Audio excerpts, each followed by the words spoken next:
Hey guys, so doing the oil cooler on the 7.3 diesel, and holy smokes, I don't think you can see anything in there, but this is a pretty dirty freaking job.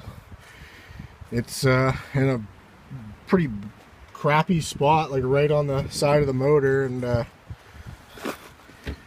there's two big O-rings on either end of that, and then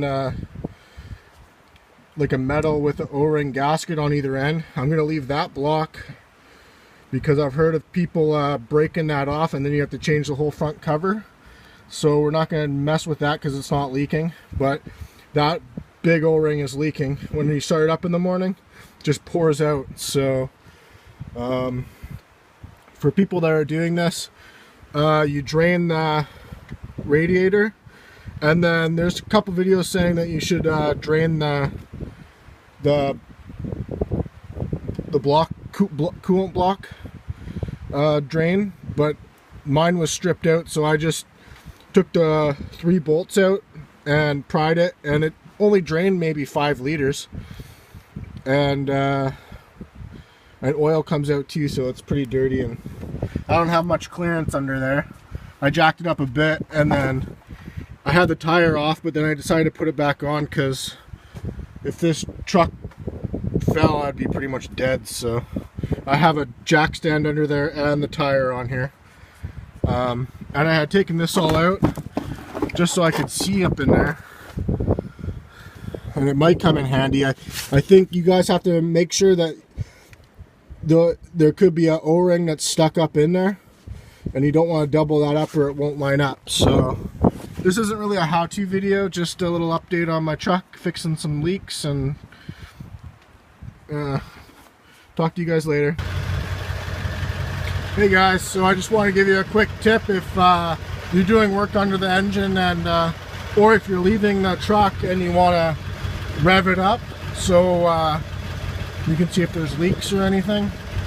You can put a bar in there on the throttle, and when you push the seat forward, it revs it up.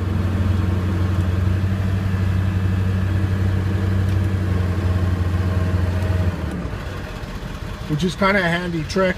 And also, if you're bleeding brakes, if you're by yourself, you can do that onto the brake pedal and pump it up, put the bar in there, push it forward with the seat, and then you go and you crack the bleeder open just real quick, see a little spurt of air in it and the fluid, shut it, come back, pump it up with your foot, put the bar on it again with the seat, and you just keep doing that until when you just open it a little bit, you see a nice stream of fluid come out of there, and you can just keep doing that and your brakes will be perfect. Or you can get somebody to come and help you bleed the brakes. That's just a tip.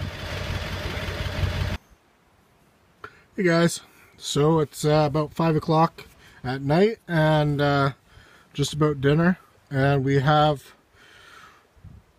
the oil cooler all back up in there, new O-rings, and I don't know if you can see it up in there.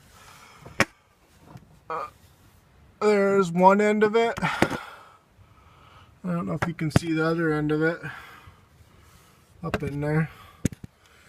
And I've run it for about an hour, and there hasn't been any oil dripping out of it, and there hasn't been any coolant dripping out of it anywhere. And it takes a while for the thermostat to open, but I think it has a little bit, and we don't have any leaks. So I know my footage isn't that great. I guess the only tips I can say that really helped me is I didn't take the front side off. I just unbolted the 3 bolts, took the block heater out, pried it over, the coolant came out about 5 liters, wedged the pry bar in there, popped the whole unit with that pipe and the back block, took it out, separated it on the toolbox, changed the O-rings, and then changed the metal gasket that goes on the block, and then pried it back into the hole on the front one.